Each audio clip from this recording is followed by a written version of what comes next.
أسألكم عليه أجرا إلا المودة في القربى صدق الله العظيم وصدق رسوله النبي الأمين الكريم ونحن على ذلك لمن الشاهدين والشاكرين والحمد لله رب العالمين.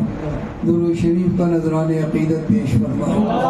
اللهم صل على سيدنا مولانا محمد وعلى آل محمد وصحبه وبارك وسلم صلاة وسلاما عليك يا رسول اللہ. سامعین کرام، یہ مجلس حضور سیدنا غوث اعظم رضی اللہ تعالیٰ عنہ کی یاد میں منعقد ہے، لہذا ہم حضور غوث اعظم رضی اللہ تعالیٰ عنہ اور آپ کے آبا و اجداد کی بارگاہ میں کچھ دیر خراج عقیدت پیش کیے دیتے ہیں.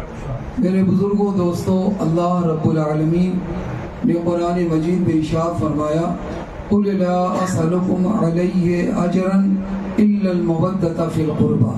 ترجمہ یہ ہے کہ اے محبوب، آپ فرما دیجئے جو ہم نے اسلام کی تبلیغ کی ہے، ہم تم سے اس کا کوئی بدلہ نہیں مانگتے مگر قرابت داروں کی محبت. یہ آیت مبارکہ کب نازل ہوئی؟ حضور صلی اللہ علیہ وسلم جب مکہ مکرمہ سے ہجرت کر کے مدینہ منورہ تشریف لے گئے تو قبیلہ انصار کے لوگوں نے دیکھا کہ حضور صلی اللہ علیہ وسلم کے ذمہ کرم میں مصارف خرچ بہت زیادہ ہے لیکن مال و اسباب کچھ بھی نہیں ہے. تو انصاری صحابہ نے آپس میں یہ طے کیا کہ حضور صلی اللہ علیہ وسلم کے ذریعے ہمیں ہدایت ملی، جہنم سے چھٹکارا ملا، شرک اور کفر سے ہمیں نجات ملی اور ہمیں سیدھا راستہ ملا، لہٰذا ہم لوگ مال و اسباب اکٹھا کر کے حضور صلی اللہ علیہ وسلم کی بارگاہ میں نذران عقیدت پیش کریں. چنانچہ انصاری صحابہ نے بہت سا مال اور اسباب اکٹھا کیا اور حضور صلی اللہ علیہ وسلم کی خدمت عالیہ میں حاضر ہو کر کے عرض کی، اے اللہ کے رسول صلی اللہ علیہ وسلم، ہمیں آپ کے ذریعے ہدایت ملی ہے، ہم آپ کی بارگاہ میں یہ نذران عقیدت لے کر کے حاضر ہوئے ہیں، آپ قبول فرمائیے.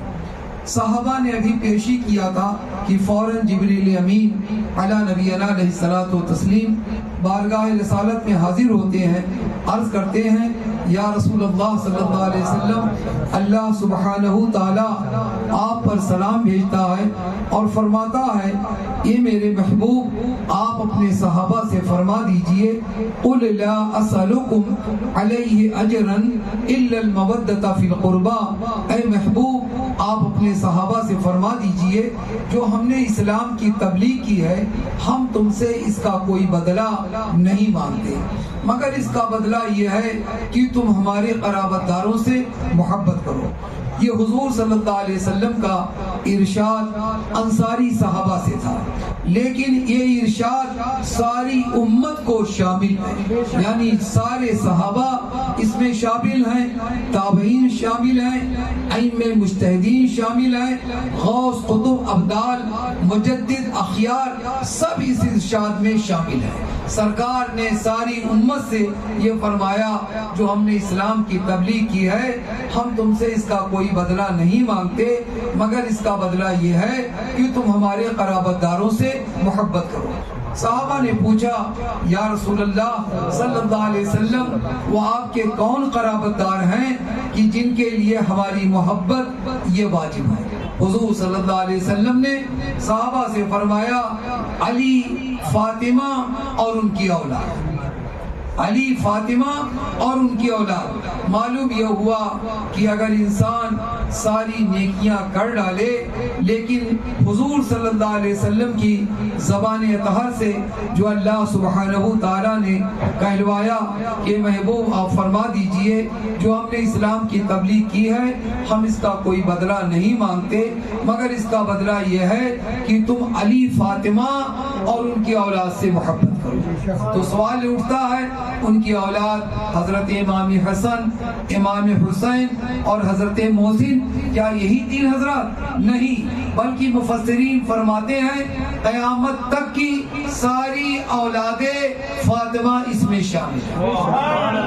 قیامت تک کی ساری اولاد فاطمہ یعنی امام حسن، امام حسین، حضرت محسن، امام زین العابدین، امام محمد باقر، امام جعفر صادق، امام موسیٰ کاظم، امام علی رضا، امام محمد تقی، امام علی نقی، امام حسن عسکری، آخری امام جو اس امت کے ہیں امام محمد مہدی آخر الزماں، اور حضور غوث اعظم خواجہ اجمیری، جو بھی اولاد فاطمہ ہیں وہ سب کے سب کی محبت ساری امت کے لیے یہ محبت واجب ہے۔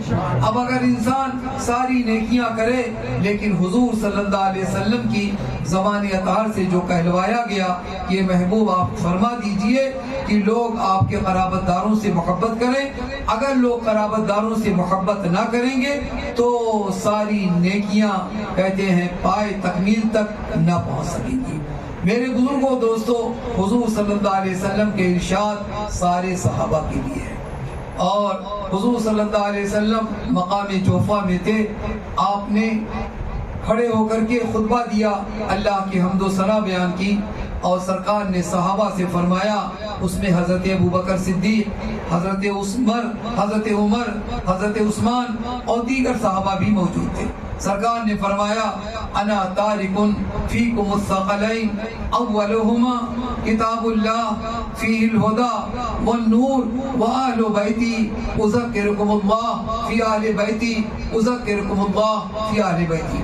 سرکار نے صحابہ سے فرمایا، حضرت ابوبکر بھی ہیں، حضرت عمر بھی ہیں اور دیگر صحابہ بھی ہیں، کہ لوگوں میں تمہارے درمیان دو بھاری بھرکم مضبوط چیز چھوڑ کر کے میں جا رہا ہوں۔ ایک تو اللہ کی کتاب ہے جس میں تمہارے لیے ہدایت اور روشنی ہے۔ اگر تم اللہ کی کتاب قرآن مجید کو پڑھو گے، اس پر عمل کرو گے تو تمہیں ہدایت ملے گی اور روشنی ملے گی۔ دوسرے میرے اہل بیت ہیں، میں تمہیں اپنی اہل بیت کے بارے میں اللہ کی یاد دلاتا ہوں، اللہ کی یاد دلاتا ہوں۔ حضرت زید بن ارقم رضی اللہ تعالیٰ عنہ اس حدیث کے راوی ہیں، وہ فرماتے ہیں کہ رسول اللہ صلی اللہ علیہ وسلم نے کتاب اللہ کا ذکر ایک مرتبہ فرمایا اور اپنی اہل بیت کا ذکر 2 مرتبہ فرمایا، اس لیے کہ کتاب اللہ یہ اللہ کا کلام ہے، اسے لوگ بے چون چرا قبول کر لیں گے، لیکن اہل بیت کے بارے میں لوگ چون چرا کریں گے۔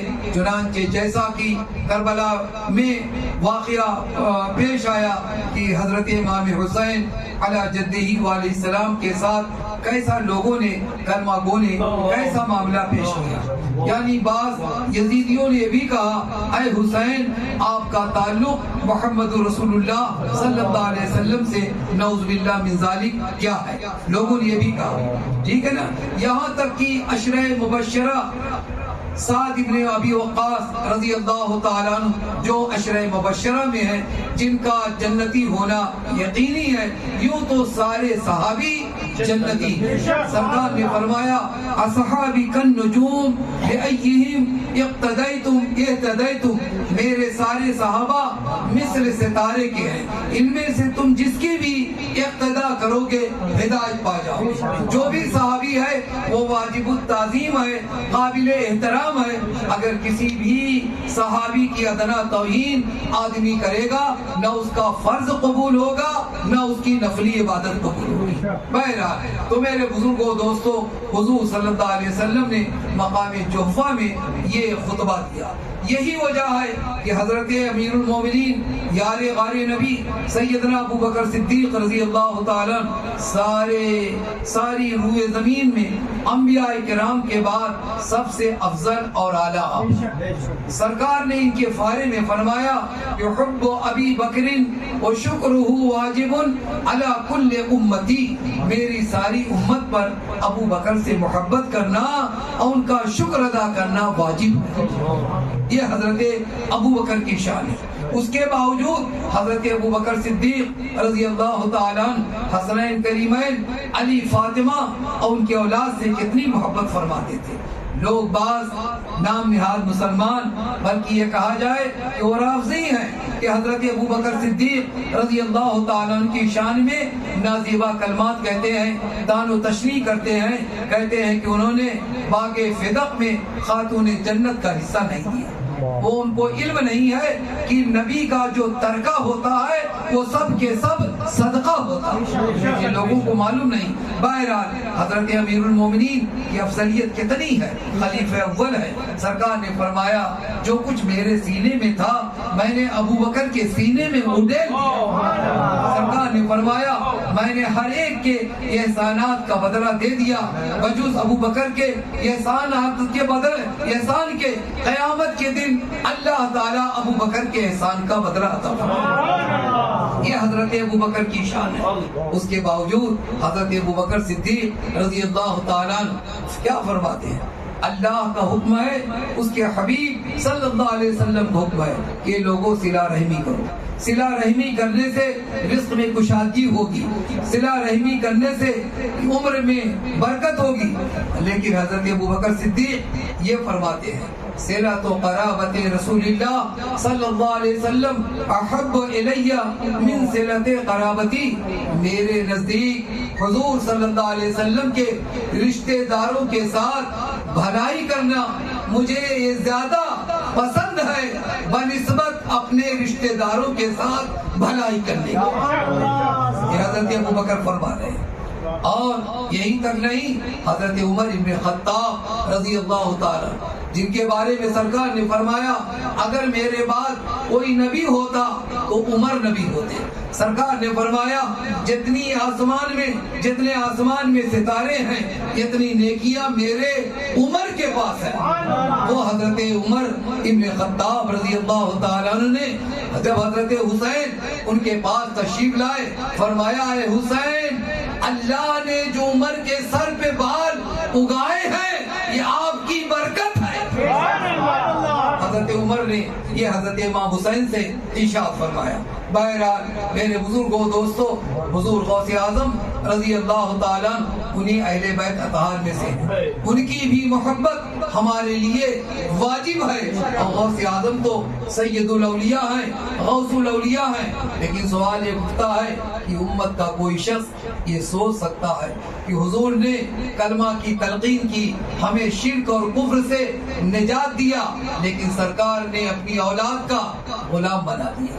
میرے بزرگوں دوستوں، معاملہ حقیقت میں یہ ہے کہ یہ جنت جو ہے یہ محمد صلی اللہ علیہ وسلم اور آل محمد۔ میں یہ نہیں کہتا، حضور صلی اللہ علیہ وسلم نے صحابہ سے فرمایا، سرکار نے فرمایا الحسن والحسین سیدہ شباب اہل الجنہ، حسن اور حسین یہ جنتی نوجوانوں کے سردار ہیں، اور جنت میں جو بھی جائے گا وہ سب کے سب نوجوان ہوگا۔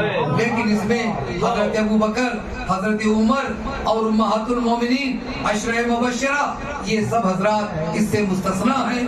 بہرحال میرے بزرگوں دوستوں، تو سرکار نے فرمایا صحابہ سے حضرت ابوبکر بھی ہیں، حضرت عمر بھی ہیں، حضرت امام حسن کے ہاتھ کو ایک ہاتھ میں لیا، حضرت حسین کے ہاتھ کو دوسرے ہاتھ میں لیا۔ صحابہ سے فرمایا یہ میرے صحابہ من احبنی واحب ہذین وامہما واباہما کان معی فی درجتی یوم القیامہ، یہ میرے صحابہ جو مجھ سے محبت کرے گا اور من احبنی واحب ہذین اور حسن حسین سے محبت کرے گا، واباہما ان کے باپ علی سے محبت کرے گا، وامہما ان کی ماں فاطمہ سے محبت کرے گا، کان معی فی درجتی یوم القیامہ، تو کل قیامت کے دن جنت میں میرے ساتھ میرے درجے میں۔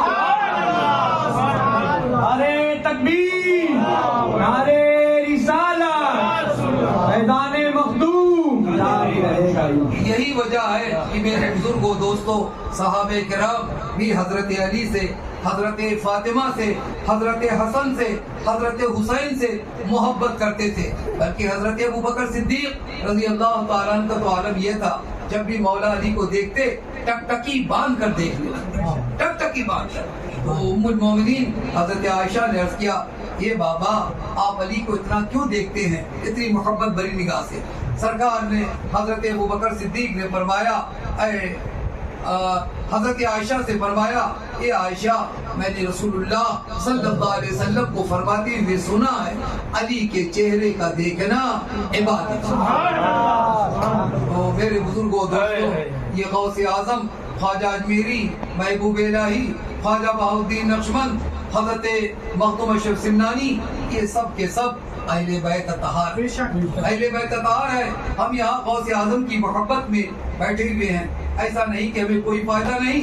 حضرت عبداللہ ابن مسعود رضی اللہ تعالیٰ عنہ فرماتے ہیں حب آل محمد خیر من عبادت سنۃ، ایک دن آل محمد کی محبت ایک سال کی نفلی عبادت سے۔ اگر ہم ایک سال تک قرآن پاک کی تلاوت کریں نفلی، خانہ کعبہ کا طواف کریں، عمرہ کریں، حج کریں نفلی، وہ ثواب نہیں ملے گا جو ایک دن علی فاطمہ اور قیامت تک کی ان کی اولاد کی محبت کا ثواب ملے گا۔ تو میرے بزرگوں دوستوں، یہ اللہ کا شکر ہے کہ اللہ نے ہمیں اس محفل میں شریک ہونے کا موقع دیا، لیکن محبت ایسی ہو اہل بیت کی کہ کسی صحابی کی توہین نہیں۔ افسوس آج کا مولوی پڑھا لکھا خانقاہی پیر کا عالم یہ ہے کہ نعوذ باللہ من ذالک حضرت امیر معاویہ رضی اللہ تعالیٰ عنہ کے بارے میں برا کہتا ہے۔ حضرت سیدنا امام مالک رحمۃ اللہ علیہ نے تحریر فرمایا کہ حضرت امیر معاویہ کو برا کہنا ایسا ہی گناہ ہے جیسے کہ خلفائے راشدین کو برا کہنا گناہ ہے۔ تو یہ کیسی محبت، اہل بیت کی محبت جب سچی ہوگی جب سارے صحابہ سے محبت کی جائے۔ وآخر دعوانا ان الحمدللہ۔